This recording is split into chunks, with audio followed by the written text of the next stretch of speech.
I was delighted when I went to Blue Monk in Buffalo.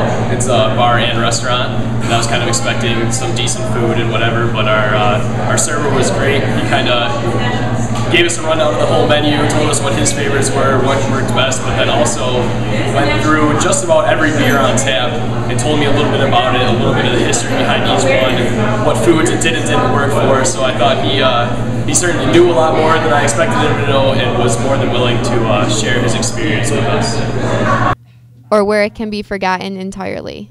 One time I went into GNC Nutrition, and I was the only customer in the store. And as I was walking around, the manager came up to me and asked if I had any questions, and showed me all of the new products they had, as well as all of the new products that they were bringing into their inventory, and gave me some free samples as I was leaving the store. As you can see, different customers hold different expectations, which ultimately lead to different levels of satisfaction.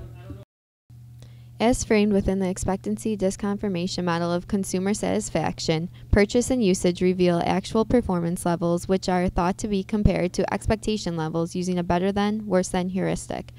The resulting judgment is labeled negative disconfirmation if the product is worse than expected, positive disconfirmation if better than expected, and simple confirmation if as expected. Substantial evidence for this process now exists in the customer delight, customer satisfaction literature. Oliver has elaborated the specific categories of events that give rise to the three disconfirmation conditions noted above. These are positive disconfirmation, which is low probability desirable events occur or high probability undesirable events do not. Negative disconfirmation, low probability undesirable events occur or high probability desirable events do not. And confirmation, in which low and high probability desirable and undesirable events occur or do not as expected. From this perspective, it would appear that conditions necessary for either positive or negative disconfirmation involve the surprising occurrence of low probability events or the non-occurrence of high probability events as coupled with the desirability or valence of these events.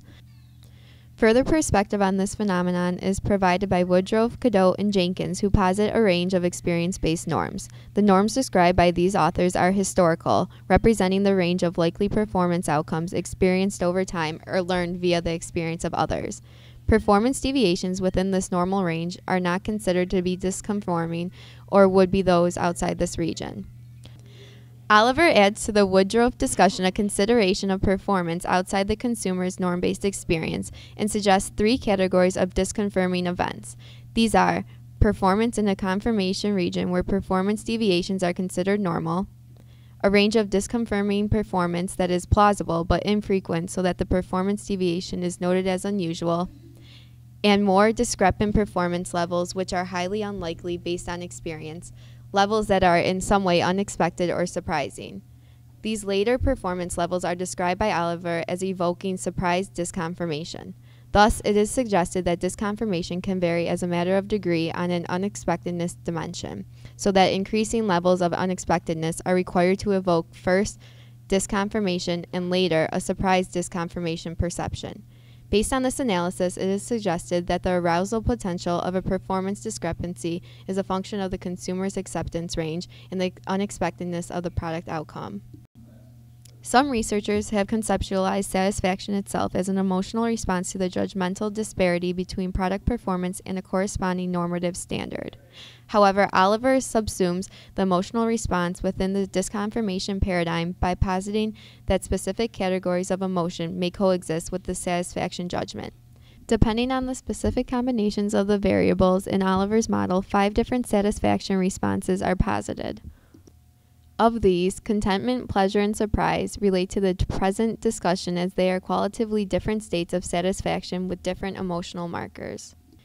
Disconfirmation paradigm literature suggests the importance of high positive disconfirmation in creating the surprise environment necessary to achieve high levels of arousal. The second suggests the concomitant importance of joy and surprise in reports of delight, and the third suggests the necessity of pleasant surprise.